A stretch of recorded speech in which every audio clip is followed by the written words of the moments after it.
Ultraderecha, derecha reaccionaria, neofascismo, ha recibido muchos nombres. Si hay algo que está claro es que este movimiento ha abandonado la marginalidad y ha irrumpido en el escenario político, no solo europeo, pero mundial. Francia, Polonia, Hungría, Estados Unidos, Brasil, Filipinas, Austria, son solo algunos de los muchos países en los que una nueva derecha está brotando. Hoy estoy con Pablo Alonso, estudiante del Máster de Crítica y Argumentación Filosófica. Pablo ha colaborado en medios como la revista FOA y escribe en su blog Pienso, luego escribo. Pablo me acompaña hoy para hablar de este movimiento, de dónde surge, qué es, para intentar entender el mundo un poco más, quizás. Decía aquel famoso hidalgo de la Mancha que no hay memoria que el tiempo no acabe. Por eso debemos tomar la responsabilidad de no olvidar, de aprender, de combatir la mentira y las ficciones con los hechos y la razón, hablando, que falta nos hace. Mi nombre es John Baldwin. Bienvenidos a Lo que dura un café.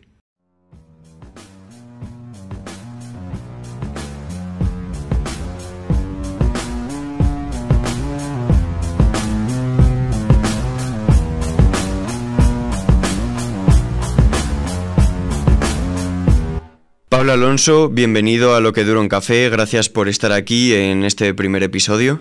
Hola John, ¿qué tal? Muchas gracias por invitarme y nada, a ver qué tal se da este experimento. Veamos, vamos directos al grano. Ultraderecha.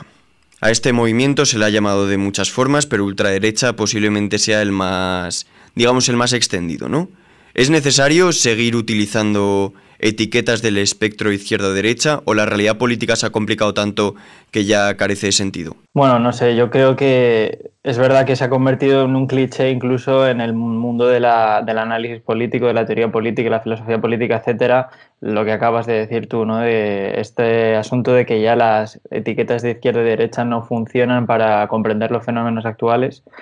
Tiene parte de cierto, yo creo que ese argumento está bastante fundado en el sentido en el que los fenómenos políticos actuales ya no se enmarcan dentro de un marco sociohistórico que fue el que alumbró a ese eje izquierda-derecha y que responden a, bueno, la ultraderecha, ¿no? Que es el tema de este podcast, y los fenómenos políticos en general responden a otro tipo de pulsiones distintas, que fue la que dividió supuestamente ese eje izquierda-derecha.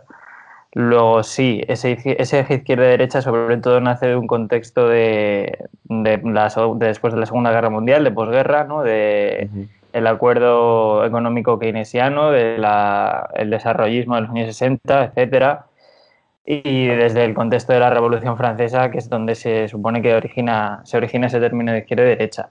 Yo pienso que muchas cosas las podemos seguir entendiendo más o menos a través de ese eje, pero hay otras cosas que se nos escapan y que debemos buscar, no sé si otros ejes distintos, ¿no?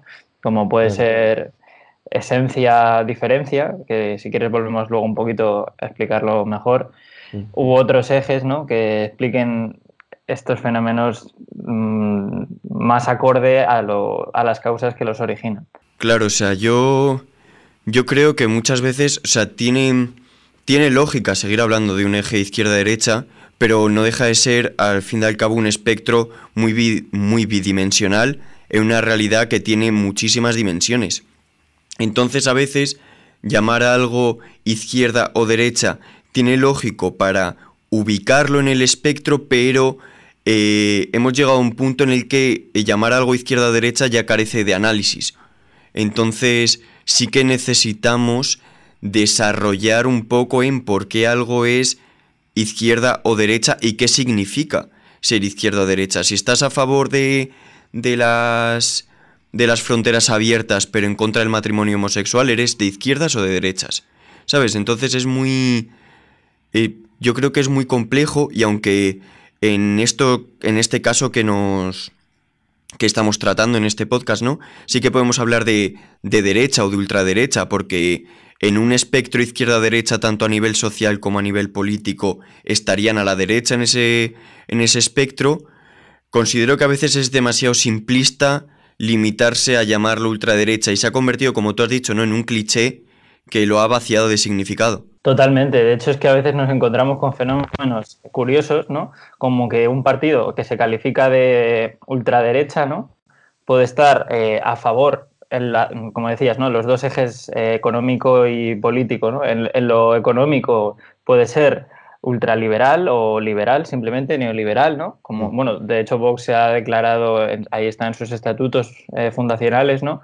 Que son un partido liberal a favor de, pues, la política neoliberal tradicional al uso, tampoco son nada diferente en ese sentido, y además son conservadores en lo político, en lo ideológico, en la cierre de fronteras, xenofobia, etcétera, pero es que hay cosas que no parecen tan claras y partidos que se posicionan de forma menos evidente e incluso hay supuestas contradicciones, que esto es lo que decimos, que estas contradicciones cuando encontramos una supuesta contradicción, igual lo que está equivocada no es la realidad, sino es nuestro análisis, ¿no? Entonces podemos encontrar como que un partido como Podemos, por ejemplo, en el primer Podemos, ¿no? Este de las elecciones europeas, se declaraba abiertamente euroescéptico en contra de la Unión Europea cuando hoy ni siquiera puede plantearse eso. Y el primer Pablo Iglesias, cuando le entrevistaban en la televisión y en otros medios de comunicación, incluso llegó a decir cosas como que España podría estar mejor con la peseta y este tipo de cosas que parecen que podríamos asociar a un tipo de política conservadora o de cierre de fronteras, ¿no?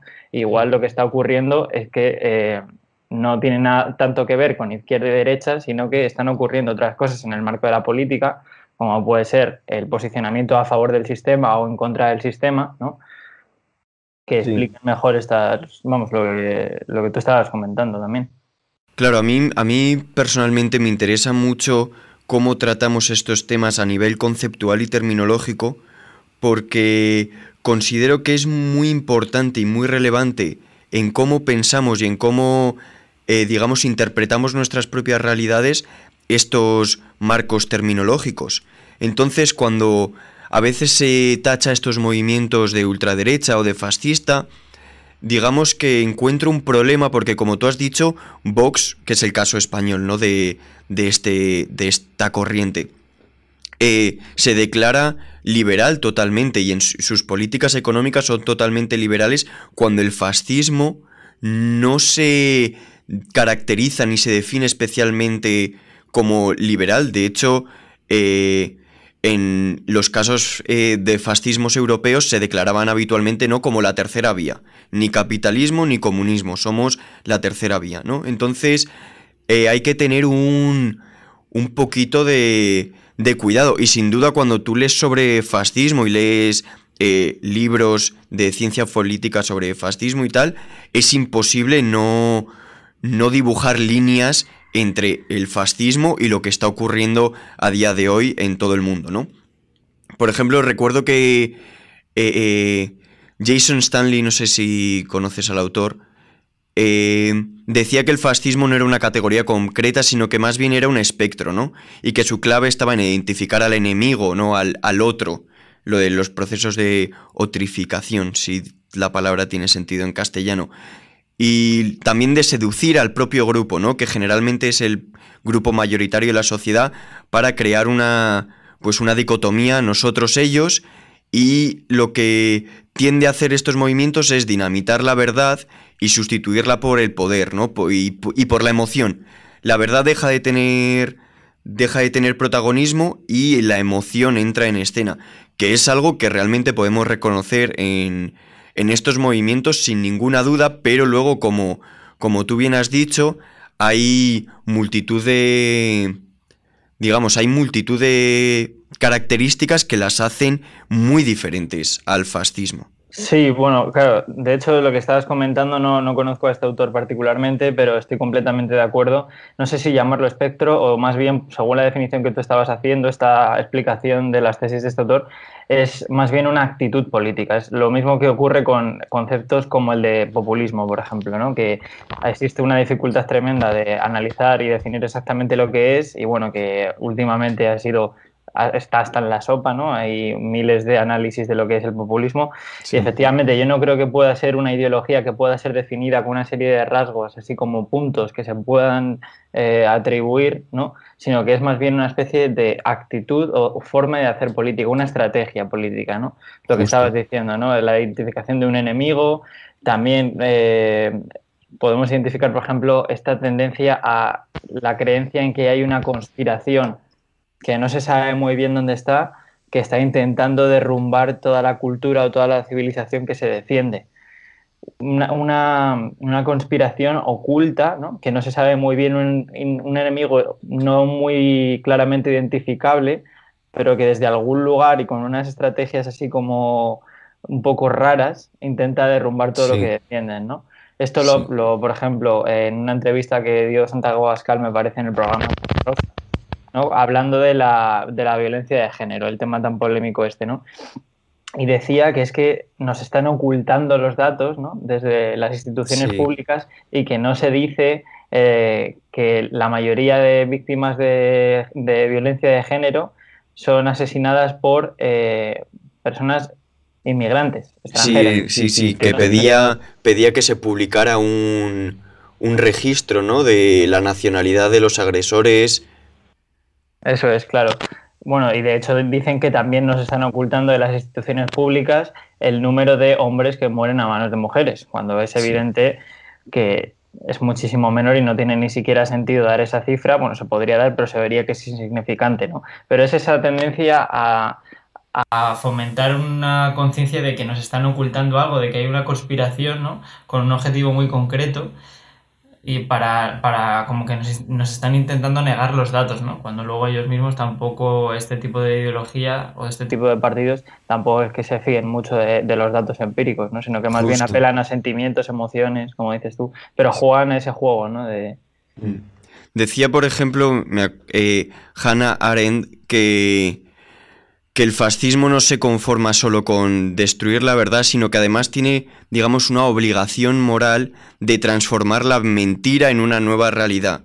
Y además debe persuadir a la gente en creer en esta ficción, ¿no? Porque si es una ficción en la que nadie cree, no tiene ningún sentido. Y lo que podemos ver es que realmente este discurso de crear una ficción y que la gente confíe en ella es algo realmente común, ¿no? Y popular. Se ve que la gente repite el mismo discurso una y otra vez, aunque esté empíricamente demostrado que es mentira o que por lo menos no es correcto, se repite como un mantra, ¿no? Bueno, de hecho yo creo que no es algo propio de la ultraderecha o de este tipo de partidos de nueva derecha, sino que es algo común a toda la política. Es esto de construir un discurso y interpretar, o sea, y repetirlo de una y otra vez de forma crítica es la base del funcionamiento de la ideología en sí misma, ¿no? Independientemente de cuál partido, al final no se trata de identificar si es verdad o mentira, simplemente si atendemos a cómo funciona la ideología política y el discurso político, es eso,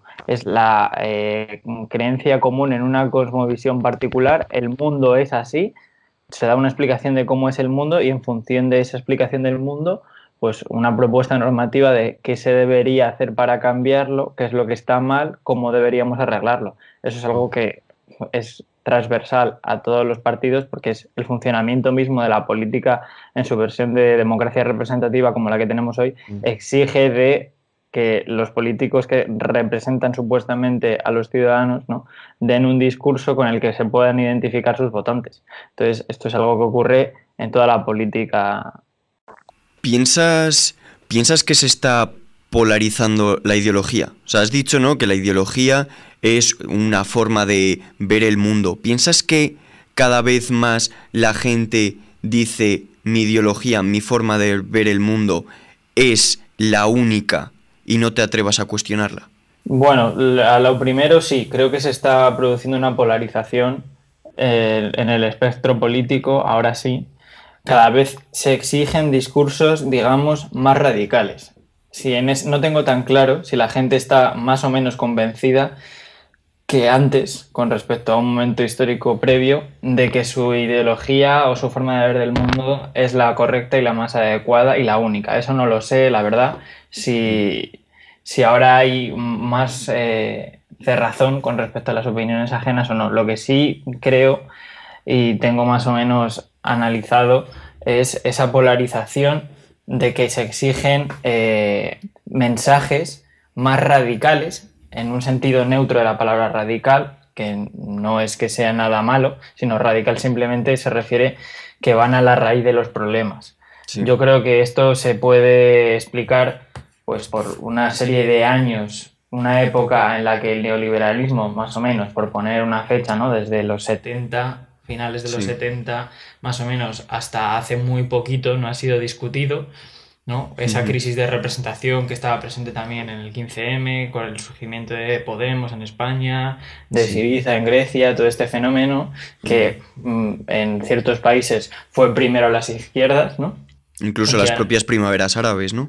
justo, justo. No tiene que ver solo con Europa ni con Occidente, ¿no? Sino, bueno, probablemente en el mundo árabe tenga unas causas estructurales distintas, ¿no? Por el propio Sí, sí, contexto sociocultural que es distinto, pero es justo, claro. cierto que a lo que me refería yo con respecto a Europa, que es igual la parte del mundo que mejor conocemos, si es que Ujú. conocemos bien alguna, Sí. es esa hegemonía de la ideología y de la política económica neoliberal, ¿no? Que ha cansado a mucha gente, ¿no?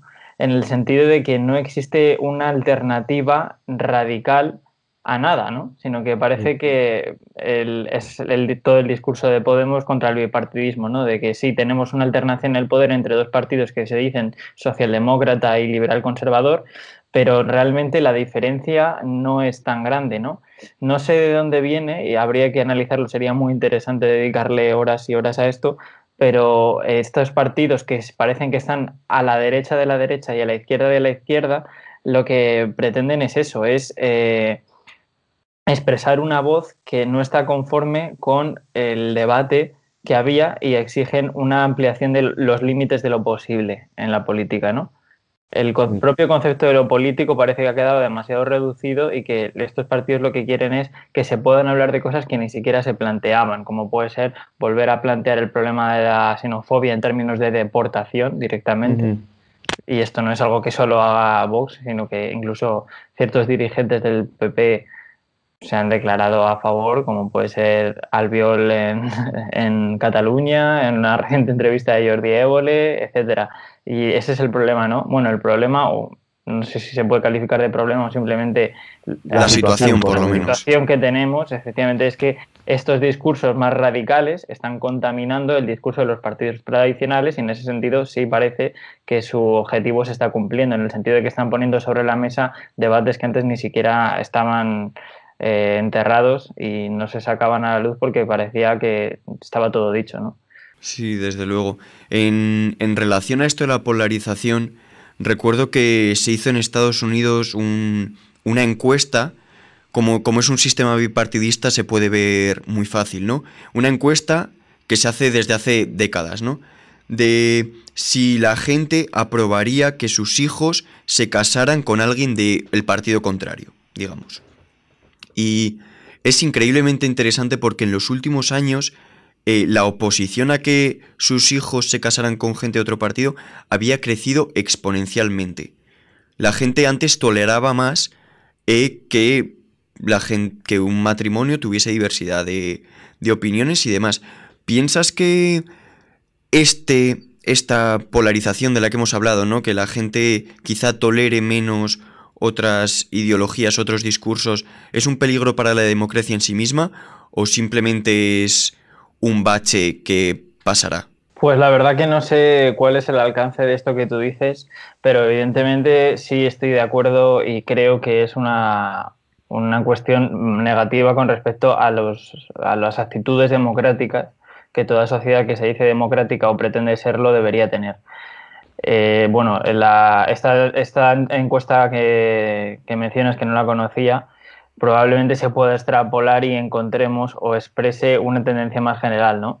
Y Sí. realmente eso es preocupante. Y creo que podríamos unirlo o buscar cierto origen y también entenderlo desde el punto de vista de las redes sociales, ¿no? Que es un tema que igual conozco algo más porque, bueno, he escrito alguna cosilla sobre eso y Mm. cómo las redes sociales producen unas dinámicas en la cual solo nos movemos dentro de nuestro propio espectro político, ¿no? Se produce algo Sí, así como un efecto burbuja en el una que cámara de eco totalmente. efectivamente una cámara de eco, como también ha sido llamada, en la que al final dialogamos y compartimos la opinión con gente que piensa igual que nosotros. Y no estamos acostumbrados a enfrentarnos como en el mundo real, porque en Twitter puedes decidir a quién sigues, a quién dejas de seguir dándole a un botón, ¿no? Es como, Justo, esta es la gente que a mí me gusta cómo piensa, y al final la realidad no es así. En el mundo encontramos personas con opiniones diversas, ¿no? Pero esta realidad virtual en la que cada vez estamos más tiempo parece que se adecúa perfectamente a una construcción ideológica o de nuestra personalidad que nosotros decidimos hacer, cuando lo real no es así, ¿no? Entonces, precisamente este efecto burbuja, esta cámara de eco de la que hablamos, tiene esa repercusión, ¿no? Que al final se desaprenden ciertas actitudes básicas y fundamentales justo. para el ejercicio sano de la democracia, como son el respetar, el entender e incluso el estar entrenado en discutir abiertamente y dialogar con personas de opciones políticas e ideológicas contrarias. Igual puede venir también, tiene algo que esto que ver con lo que decías de esta encuesta de Estados Unidos, ¿no? Sí.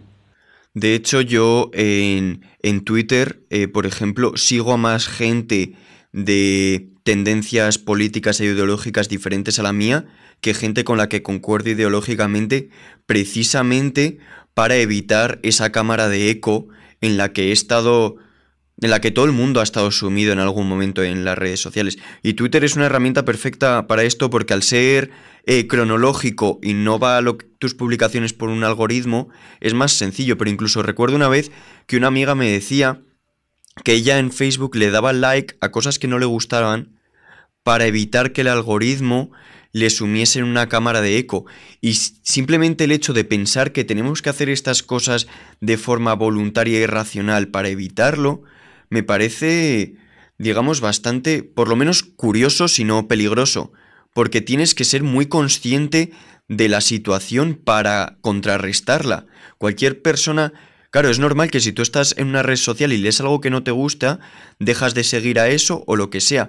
Y al final lo que promueves es un tipo de endogamia ideológica en la que te nutres de tus propios argumentos y piensas que la realidad es tal y como te la presentan las redes sociales. Y lleva a que mucha gente de izquierdas, por ejemplo, en este caso, se haya sorprendido de repente que Vox haya sacado tantos votos, diciendo ¿dónde estaba esta gente? Pues están en todos lados, ¿no? Entonces es necesario fomentar el diálogo entre las diferentes partes del espectro político para evitar estas cámaras de eco, estas endogamias ideológicas en las que yo digo lo que tú quieres oír y tú me dices lo mismo, ¿no? Totalmente. De hecho, lo que estabas diciendo, bueno, recuerdo esa frase de Alberto Garzón mítica, ¿no? De en Twitter soy presidente del gobierno. Y luego Sí, sí, sí. resulta que la realidad parece que Izquierda Unida, o sea, con los peores resultados de su historia, incluso perdió escaños en aquellas elecciones, creo que. Pero es lo que tú dices, al final es un alejamiento de la realidad, y la gente que pasa tanto tiempo metida en Twitter o en la red social que sea, no está en el mundo real. Es decir, creemos que la realidad es lo que vemos ahí dentro, pero la realidad es la que está afuera. Se nos olvida, ¿no? Justo. También muy interesante lo que decías de ese ejercicio voluntario y meditado que tenemos que hacer, ¿no? De protegernos contra la máquina, por decirlo de alguna forma, Sí, ¿no? totalmente. Engañar el algoritmo para, ¿no? Que al final no me controle a mí. Es una Justo. cosa súper interesante, ¿no? Como al final nosotros somos los que hemos creado la máquina y la máquina se vuelve contra nosotros y tenemos que refugiarnos de sus consecuencias.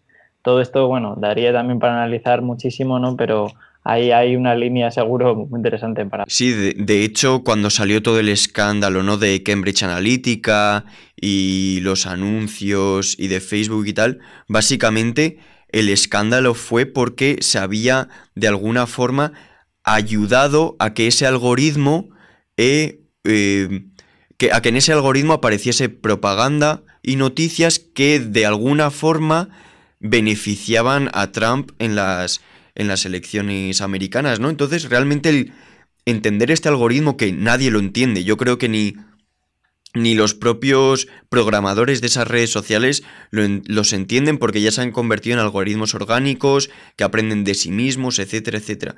Entonces es muy, muy difícil salir de esa cámara de eco. Pero lo llevamos viendo ya este movimiento, ¿no? Esta derecha, este movimiento de derecha reaccionario, lo llevamos ya viendo un par de años por lo menos, ¿no? Trump, Bolsonaro, Orbán, Salvini, Le Pen.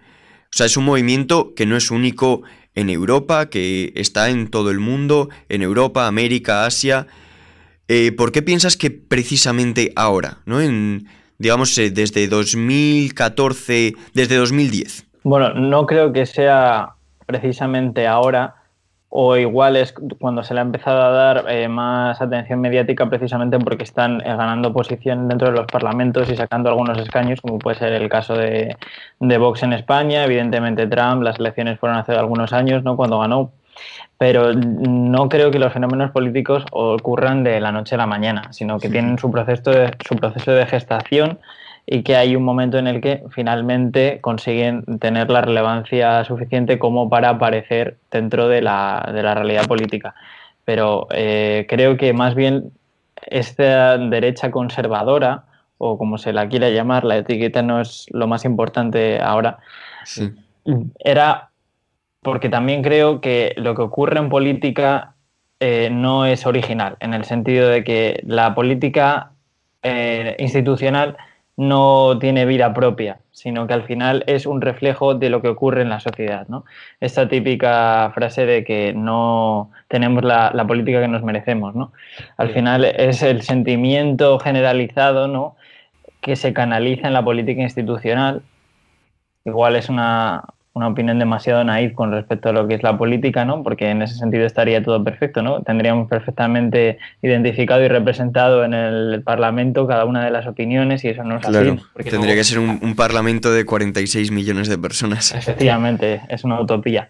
Pero sí creo que en gran medida lo que ocurre en la política institucional, en los parlamentos, refleja en cierta medida el estado de conciencia política de la sociedad en un momento determinado. Y esta nueva derecha, estos partidos de derecha más radical, si se quiere llamar así, Sí. llevaban un montón de tiempo gestándose, simplemente de forma más discreta, y nunca ha desaparecido. Quiero decir, es una opción política muy antigua que podemos llevar hasta principios del siglo XX por lo menos, y simplemente pasa por momentos es como una montaña rusa, ¿no? Tiene momentos en los que el momento político, el momento histórico parece que juega a su favor, entonces tiene un auge enorme, y otros momentos en los que el contexto parece que la lleva hacia abajo. Pero simplemente creo que que lo que ocurre es eso, ¿no? Que hay momentos políticos para los que ciertas opciones son más favorables y otros momentos políticos que no lo son tanto. Entonces, cuidado con pensar que la ultraderecha se acabó para siempre en cierto momento, ¿no? Y que no va a volver nunca, porque al Claro. final, si es una opción política, eso significa que es consecuencia de una serie de cosmovisiones y visiones del mundo, como decíamos antes, que se articulan y que son lógicas y que nos pueden gustar más o menos, pero que nacen de una visión del mundo muy concreta y que pueden volver a surgir en cualquier momento. Simplemente ahora se habrán dado algunos factores que no tengo tan claros cuáles son exactamente. En este sentido, los analistas políticos seguro que pueden ayudarnos. Pero es eso, o sea, no es que de la noche a la mañana salgan estos partidos y es justo ahora porque ha ocurrido algo, ¿no? Al final se intentan poner momentos como una guía, también un mapa en nuestras cabezas para entender las cosas, ¿no? Por ejemplo, se Sí. suele poner las Torres Gemelas, ¿no? Como para marcar el fin de un orden internacional. Al final son eso, etiquetas como marcapáginas que ponemos para guiarnos, pero no podemos entenderlos de forma exhaustiva, ¿no? Tampoco se puede marcar claramente cuándo empieza y cuándo acaba algo, sino que están Ya. ahí y es algo como mucho más continuo. Yo le he dado muchas vueltas, sobre todo digamos, en los últimos meses, a por qué precisamente ahora no hay gente que lo vincula a la crisis financiera de 2008, ¿no? Que eso crea una inestabilidad, unas grietas en nuestros sistemas institucionales y estos movimientos crecen por esas grietas, ¿no? Por esa insatisfacción hacia los sistemas económicos tradicionales que se traduce en una insatisfacción hacia las instituciones tradicionales, los partidos políticos tradicionales, etc. Cuando pienso en por qué justo ahora, siempre se me viene a la cabeza la frase, posiblemente la frase más famosa de Gramsci, ¿no? De aquella de cuando el viejo mundo se muere, el nuevo tarda en aparecer y en ese claroscuro surgen los monstruos, ¿no? Sin duda, yo creo que podemos decir que hay un viejo mundo que está muriendo desde los 90, ¿no? Con el colapso de la Unión Soviética y demás, y que hay un nuevo mundo que está apareciendo poco a poco, el que llaman, ¿no?, de la posmodernidad, diríamos, ¿no?, de estos nuevos movimientos. Y yo creo que precisamente esto que estamos viviendo nace como una respuesta a esa posmodernidad, porque la posmodernidad realmente se caracteriza por la incertidumbre y la imprecisión, ¿no? Entonces creo que estos partidos han sido capaces de, en esta creciente incertidumbre e imprecisión, han sido capaces de dar coherencia y sentido de identidad a mucha gente que se sentía perdida en esta turbulencia, ¿sabes? Entonces, ha sido estos movimientos de derecha reaccionarios, digamos, han sido unos movimientos que han sido capaces de ofrecer una visión y una realidad sencilla, homogénea y jerárquica en una sociedad, o frente a una sociedad cada vez más heterogénea, compleja y caótica. Y creo que ahí realmente reside su brillantez, podríamos decirlo, ¿no? Que ha sido capaz de coger y en un río revuelto dar coherencia a mucha gente que se sentía totalmente perdida. Totalmente, la verdad que estoy muy de acuerdo contigo y me alegra de que lo conectes con el tema de la posmodernidad, ¿no? Que también es una palabra que se utiliza mucho y tampoco sabemos del todo muy bien qué quiere significar. Parece que tiene algo que ver eso con la inestabilidad, ¿no?, con la complejización de los conceptos, y evidentemente yo creo que estos partidos surgen como una reacción a los efectos políticos de esa posmodernidad. En ese sentido, es verdad lo que tú dices de que existen como dos mundos, ¿no? Un viejo mundo y un nuevo mundo que nace, y en esa fractura, ¿no?, esa frase de Gramsci que decías. Pero es que el problema es que si eso fuera así, el viejo mundo estaría pensado o sería más fácil de comprender para una generación que cada vez tiene menos peso. Bueno, los datos demográficos dicen lo contrario, ¿no? Que vivimos en sociedades envejecidas y que vamos a tener sociedades con un gran techo de población anciana, ¿no? Uh-huh. Pero, claro, es que lo curioso es que partidos como Vox tienen mucho éxito dentro de la juventud también, ¿no? Es decir, una juventud que ha nacido ya en la época de la posmodernidad, uh-huh, que ha nacido educada y en un mundo culturalmente posmoderno, pero sin embargo se echan a los brazos de estas ideologías y de estos discursos. Entonces tampoco parece que podamos explicar todo en términos de antes y después, ¿no?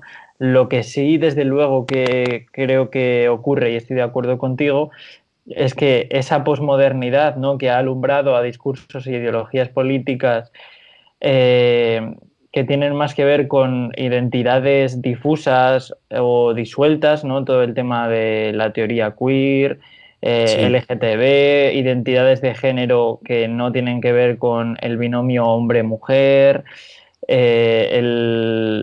la revalorización de las identidades minoritarias, de otras religiones, de otras culturas, etcétera. Estos partidos, evidentemente, creo que en su discurso sí que se puede identificar una reacción frente a eso, ¿no? Una vuelta a la esencia donde la gente se siente segura, cómoda, la tradición, la diferenciación muy clara entre los géneros, ¿no? El hombre es esto, la mujer es lo otro, España es una cosa cerrada que podemos definir en función de este rasgo y punto, y debe existir una frontera.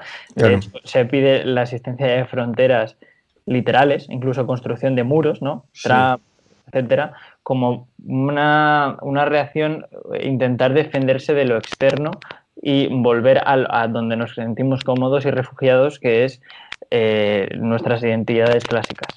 Claro. En ese sentido, sí que ofrecen respuestas simples cuando el mundo está lleno de respuestas complejas. Pues muchas gracias por todo esto que has compartido con nosotros, la verdad. Para terminar, aquí en Lo que dura un café nos gustaría empezar una tradición que es recomendar libros a nuestros oyentes relacionados con el tema tratado, en este caso la ultraderecha, aunque bueno, hemos dicho que quizá no es la forma más adecuada de referirse a ello, pero entonces te quería preguntar por un par de libros que quizá tú recomendarías a alguien que quiera leer un poco más sobre estos temas que hemos tratado hoy. Pues había pensado sobre todo en dos libros que yo creo que están conectados entre sí, de alguna forma, ¿no?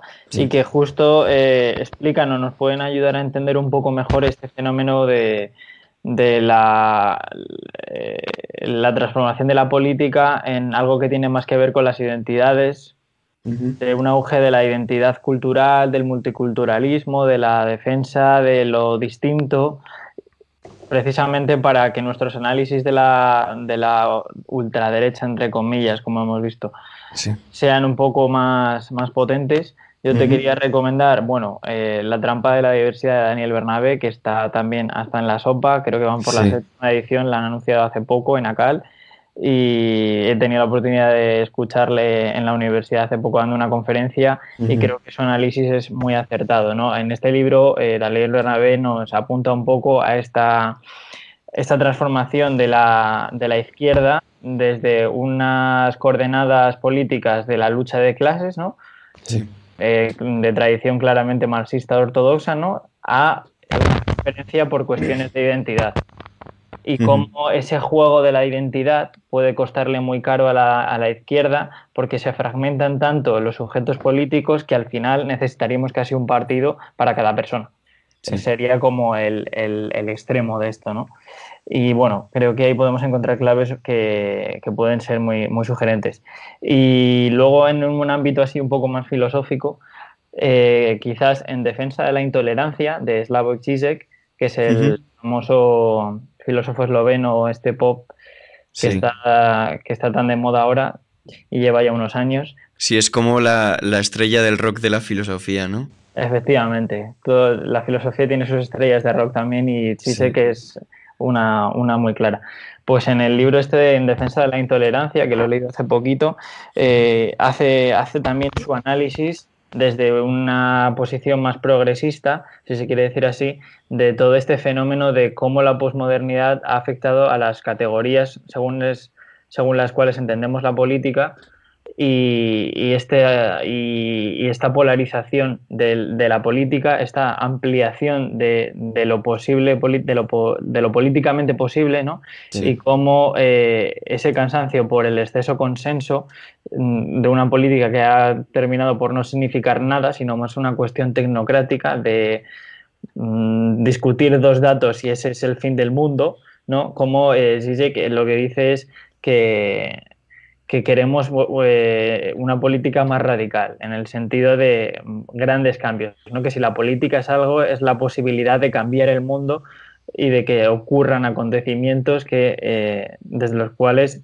reinterpretemos por completo el mundo en el que vivimos. Y esa necesidad y esa voluntad de transformación que es la política es lo que explica en parte también el auge de partidos que parecen plantear cosas que eran implanteables hasta ahora, ¿no? Como, bueno, pues yo creo que con esos dos libros más que es suficiente. Vale, y yo por último iba a recomendar a Hannah Arendt, que ya la he mencionado antes. Su libro Los orígenes del totalitarismo me parece brillante. Todo lo que ha escrito Hannah Arendt me parece digno de leer, porque es una pensadora realmente brillante. Todo lo que he leído es espectacular.